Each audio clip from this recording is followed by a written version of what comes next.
They said I was born broken.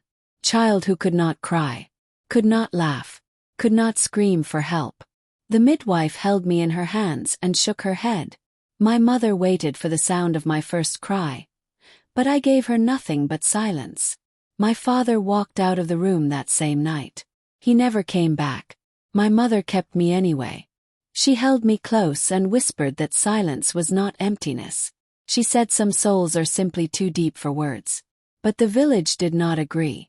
They called me cursed, a child with no voice. They said I had no soul. They threw stones at my mother in the market. They left dead birds on our doorstep. And when I was 7 years old, they came for us with fire. I still remember the heat on my face, the screaming, my mother pushing me into the root cellar beneath the floorboards, her hands shaking as she closed the door above me. Her eyes were the last thing I saw before darkness swallowed me. She told me to be quiet. I had always been good at that. I stayed in the dark for 3 days. When I finally crawled out, there was nothing left. Just bones. Just silence that was louder than any scream I had never made. I was 7 years old, alone in a world that had burned my home because of me. I walked for days, maybe weeks. I do not remember. I only remember my feet bleeding, my stomach hollow, my throat dry from a scream I could not release.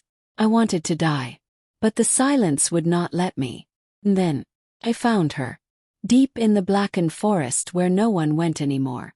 A place the villagers called the Cursed Hollow. I stumbled into a clearing. And there she was.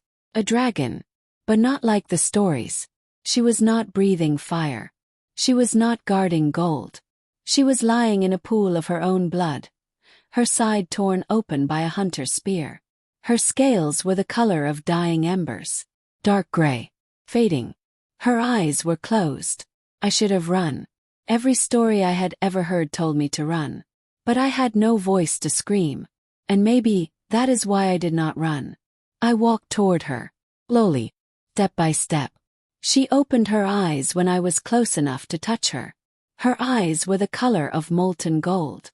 Ancient. Tired. And for a moment, I saw fear in them. Not fear of me. Fear of dying alone. I knelt beside her. I placed my small hand on her snout. And for the first time in my life, I wished I had a voice. I wished I could tell her she was not alone. That I was here. That I would stay. But I had no words. So instead, I pressed my forehead against hers. And I let her feel my heartbeat. She exhaled. A long, trembling breath that smelled of smoke and earth. Her body relaxed beneath my touch. And then, something happened. A warmth spread from her scales into my chest. Not fire. Something deeper. Something ancient. She looked at me. And in her eyes, I saw understanding. She did not need my voice. She heard me anyway. I stayed with her for 3 days. I found water in the roots of dead trees. I crushed herbs against her wound the way I had seen my mother do for injured birds. I slept beside her. My body pressed against her side, feeling her heart beat against my ribs. On the 3rd night she spoke, not with words, but with images that flooded my mind. I saw her as a hatchling, golden, flying beside her mother through clouds that glowed like fire.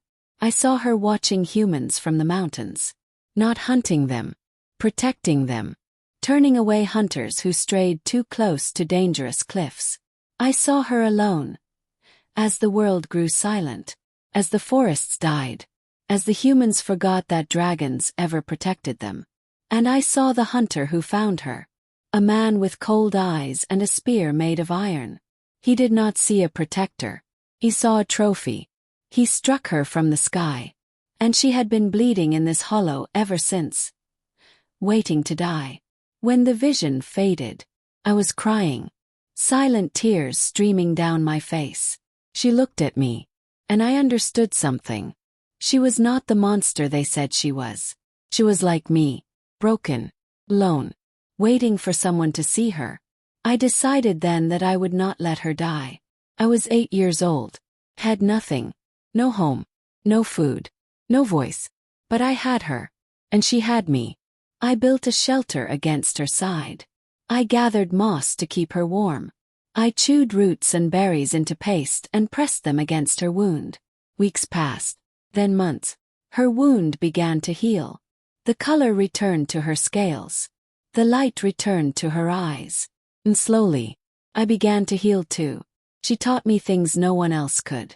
She showed me how to read the stars, how to find water in dry riverbeds, how to feel the heartbeat of the earth beneath my feet. And I taught her how to be seen.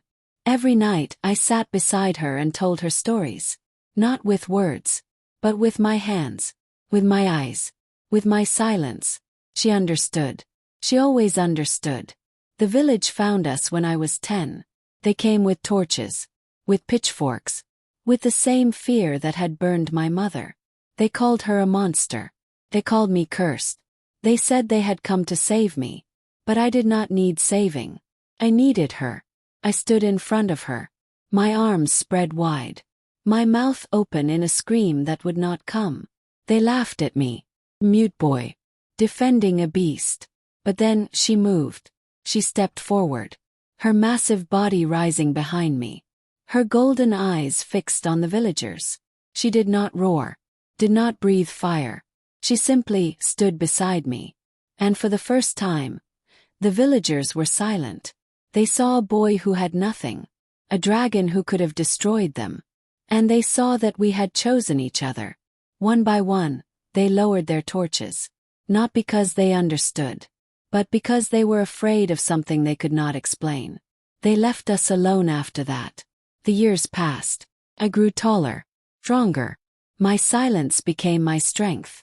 I learned to speak with my hands, with drawings in the ash, with the way I looked at the world. And she grew older.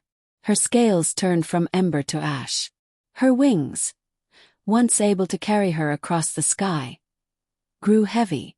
But her eyes never lost their gold. When I was 17, she began to slow. She slept more, less. The warmth that had always radiated from her body began to fade. I knew what was coming, but I did not run. I stayed, just as she had stayed for me. On the last night, she laid her head in my lap. Her golden eyes looked up at me, and she showed me one final memory. I saw myself through her eyes. Small boy, bloody feet, hollow cheeks, standing in a clearing with no voice. She had seen me, and she had not seen a curse. She had seen someone who understood her silence. She had seen someone worth staying for. The vision faded. She exhaled, a long, soft breath, like the world itself was sighing. Her eyes closed, and the light went out. I sat there in the darkness, my hand on her face, my tears falling onto her scales. For the first time in my life, I wanted to scream. I wanted the world to hear me. I wanted to tell her that I was not ready, that I needed more time, that she could not leave me alone. But my voice did not come. It had never come. So instead, I pressed my forehead against hers, and I let her feel my heartbeat one last time. They found me the next morning. The villagers, the same ones who had burned my mother, who had called me cursed. They found me sitting beside her body, covered in ash, silent. And for the first time, they looked at me with something other than fear. They saw a boy who had loved a dragon. They saw a boy who had stayed. They buried her in the hollow where I found her. They carved her name into stone. And they carved my name beside hers. Not because they understood, but because they had seen what silence could hold. I am 20 now. I live alone in the hollow. I tend to the grave. I watch the stars the way she taught me. And sometimes, in the quiet moments, feel her, not in fire, not in fury, but in the silence. The same silence that was supposed to be my curse. She taught me it was not emptiness. It was the only language we ever needed. They say I am still cursed. Mute boy. No family. No future. But they are wrong. I am not cursed. I am the one the dragon chose. And that is worth more than 1,000 voices.